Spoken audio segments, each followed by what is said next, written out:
Hi students, welcome to economy Venkateswara online classes. ఈరోజు అనగా మార్చి 9, 2026న వార్తలు నిలిచినటువంటి కరెంట్ అఫైర్స్ అంశాలు కనుక మనం ఒకసారి పరిశీలిస్తాయి. ఈరోజు ఫస్ట్ టాపిక్ వచ్చేసి ICC men's T20 world cup. ICC men's T20 world cup. First of all మనము ఐసీసీ అంటే ఏమో తెలుసుకోవాలా, మళ్ళీ బీసీసీ గురించి తెలుసుకోవాలా. బీసీసీ అనేది భారతదేశంలో క్రికెట్ పైన నిర్వహణ మరియు నియంత్రణ అధికారాలు కలిగి ఉంటారు. మరి ఐసీసీ అంటే ఇంటర్నేషనల్, అంతర్జాతీయ వ్యాప్తంగా క్రికెట్ పైన నిర్వహణ మరియు నియంత్రణ అధికారాలు కలిగి ఉంటారు. కావాలంటే నిర్వహిస్తుంది, అనుకున్నప్పుడు నియంత్రిస్తారు. ఓకేనా, రైట్. ఈ ఐసీసీని 1909లో దీన్ని ప్రారంభించడం అనేది జరిగింది. దీని హెడ్ క్వార్టర్స్ వచ్చేసి దుబాయ్ మిత్రమా, హెడ్ క్వార్టర్స్ దుబాయ్.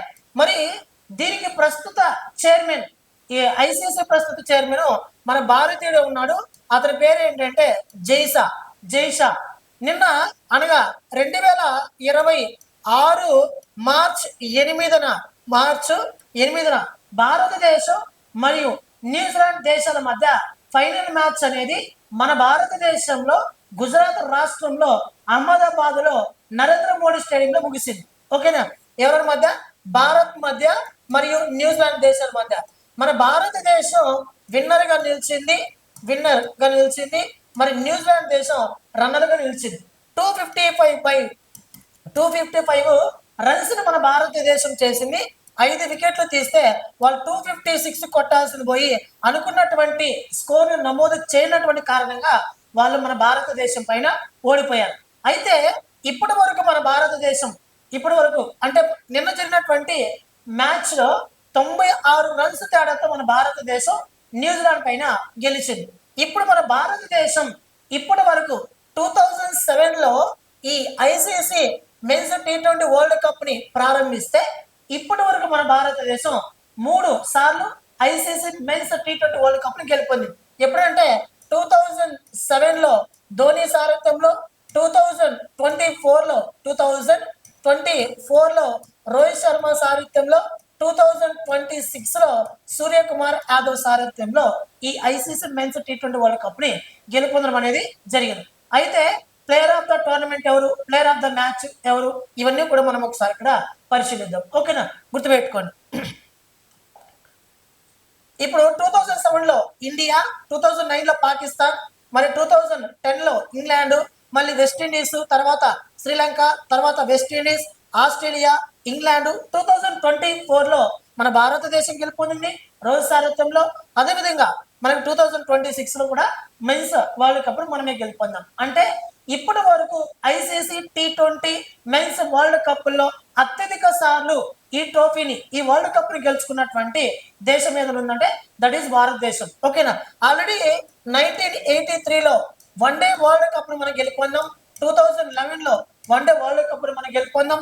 మరి ఇప్పుడు మళ్ళీ T20 మెన్స్ వరల్డ్ కప్ ని అంటే 2007లో ఒకసారి, 2024లో ఒకసారి, 2026లో ఒకసారి, అంటే ఐసీసీ ప్రపంచ కప్లను ఇప్పటి వరకు మన భారతదేశం 5 సార్లు కైవసం చేసుకున్నది. ఓకేనా, గుర్తించుకోండి. ఇది మనకు సంబంధించినటువంటి ఈ ఐసీసీ ఇన్ఫర్మేషన్.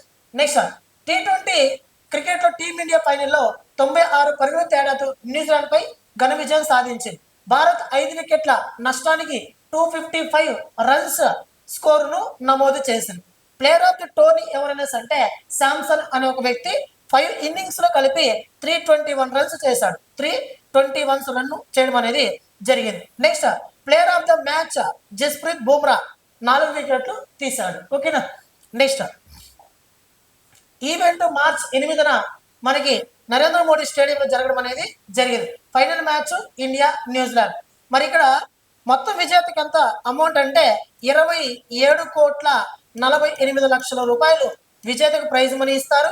అదేవిధంగా మనం రన్నర్ అప్ చూసుకుంటే 14,65,00,000 రూపాయలు మనకు రన్నర్ అప్ కి ఇవ్వడం అనేది జరుగుతుంది. ఓకేనా, నెక్స్ట్ ఎక్సర్సైజ్.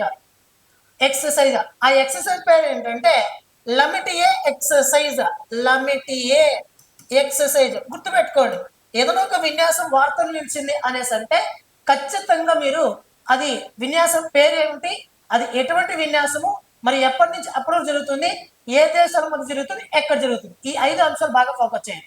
అయితే విన్యాసాలు ఎప్పుడూ కూడా 3 రకాల మిత్రము. ఒకటి సైనిక దళ విన్యాసము, 2 వైమానిక దళ విన్యాసము, 3వది వచ్చేసి నావికా దళ విన్యాసం. ఈ 3 విన్యాసాలు ఉంటాయి.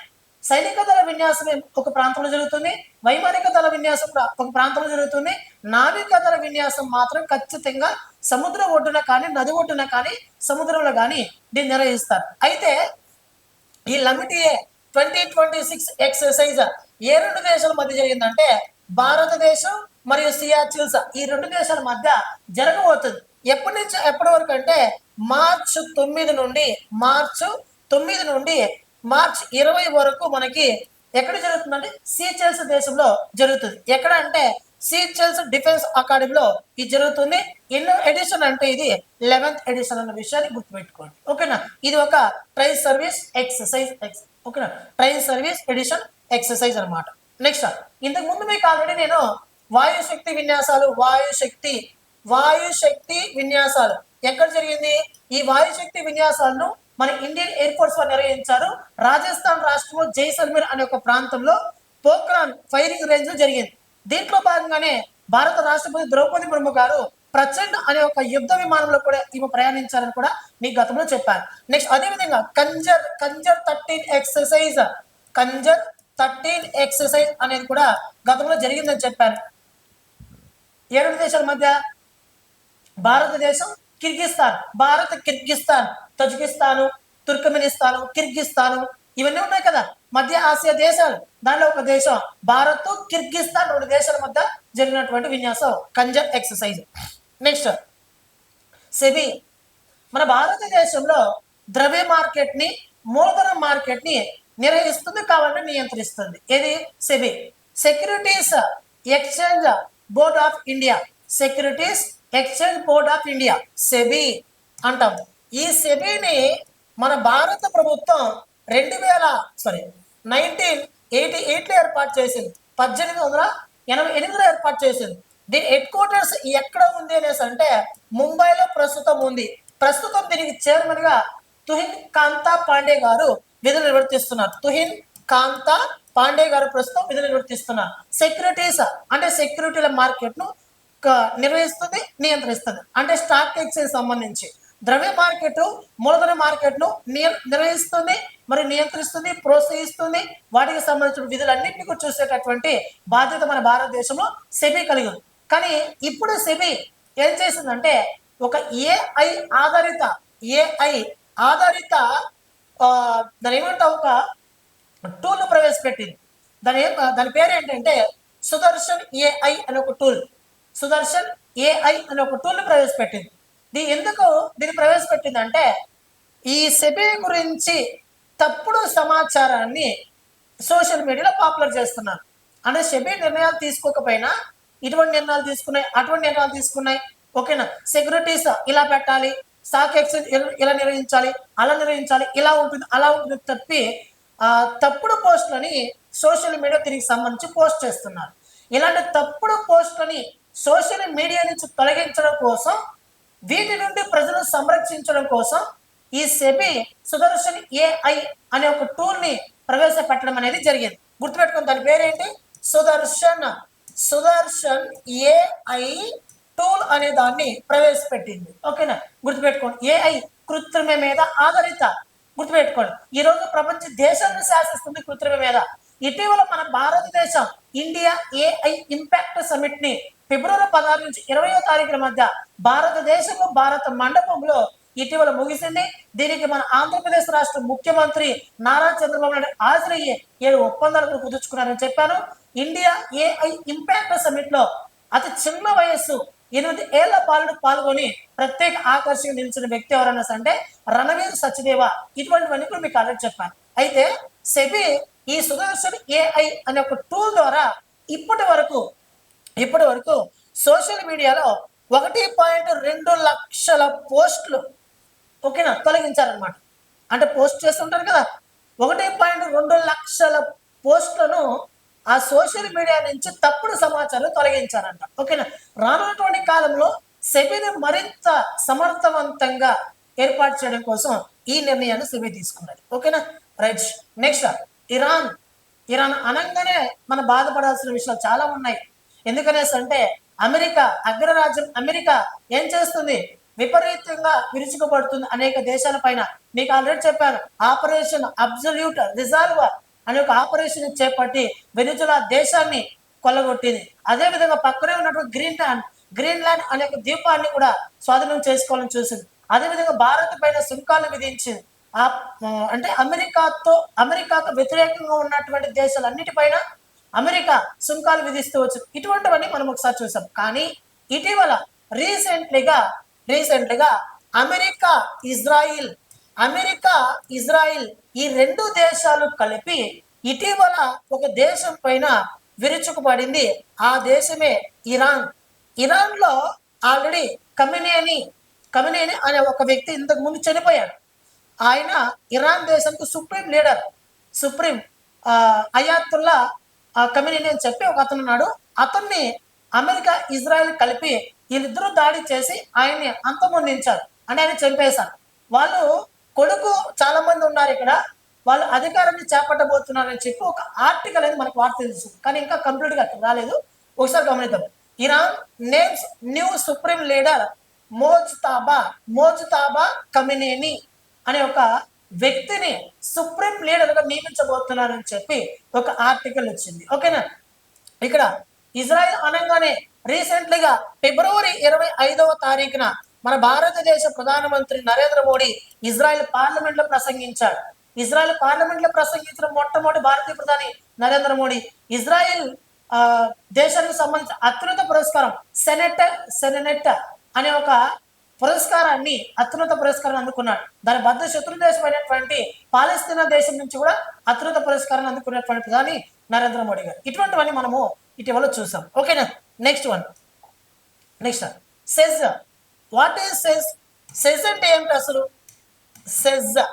ఇది మీకు ఎకానమీ పాయింట్ ఆఫ్ వ్యూలో చాలా ఇంపార్టెంట్. సెజ్ అంటే ఏమిటి? Special economic zone. స్పెషల్ అంటే ఏమి? ప్రత్యేకంగా. ఎకనామిక్ అంటే ఆర్థిక, జోన్ అంటే మండలి. ప్రత్యేక ఆర్థిక మండలి లేదా ప్రత్యేక ఆర్థిక జోన్ అని పిలవచ్చు. ఓకేనా, ఇప్పుడు ఏదో ఒక ప్రాంతాన్ని ఎంచుకుందాం అనుకుందాం. ఉదాహరణకి తిరుపతి ఉంది. తిరుపతిని ఈ ప్రాంతంలో అనేక దేశాలందరూ కలిసి ఒక చోట పెట్టుబడి పెట్టారనుకుందాం. ఈ తిరుపతిలో అనేక దేశాలు వచ్చి పెట్టుబడి పెడితే ఈ తిరుపతి అనేది ఒక సెజ్గా ఏర్పాటు అవుతుంది. స్పెషల్ ఎకనామిక్ జోన్ ఏర్పాటు అవుతుంది. ఆ ప్రాంతంలో అనేక కంపెనీలు వచ్చి పెట్టుబడి పెట్టి చాలా మందికి, దాదాపు లక్షల మందికి ఉపాధిని అందిస్తుంటే అక్కడ ఏమవుతుంది? ఒక సెజ్ అవుతుంది. దీని నుంచి ఇన్కమ్ రాబట్టేది సెజ్ అనమాట. అంటే సింపుల్ గా చెప్పాలంటే ఏదైనా ఒక ప్రాంతంలోకి పెట్టుబడులు తీసుకొచ్చి సంస్థలు స్థాపించి వాటి ద్వారా లక్షల మందికి ఉపాధిని కల్పించి దాని ద్వారా డబ్బుని సంపాదించడాన్ని స్పెషల్ ఎకనామిక్ జోన్ అని పిలుస్తాం. స్పెషల్ ప్రత్యేకంగా ఏర్పాటు చేయబడ్డ ఒక జోన్ నుంచి డబ్బులు సంపాదించడాన్ని స్పెషల్ ఎకనామిక్ జోన్ అంటాం. ఈ సెజ్లలో ప్రత్యేకమైనటువంటి సంస్కరణలు, రీఫార్మ్స్ తీసుకురావడం కోసం భారత ప్రభుత్వం 17 మందితో నిపుణుల కమిటీని ఏర్పాటు చేయడం అనేది జరిగింది. ఇదే సెజ్ 2.0. ఆల్రెడీ సెజ్ మన భారతదేశం ఉంది.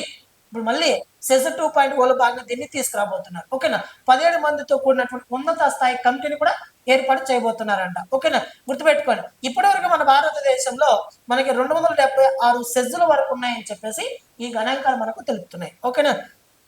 ఓకేనా, ఇది ఇటీవల వార్త నిలిచినటువంటి అనగా ఈ రోజు వార్త నిలిచినటువంటి టాప్ కరెంట్ అఫైర్స్ అనమాట. ఓకేనా, రైట్. థ్యాంక్ యూ మిత్రమా.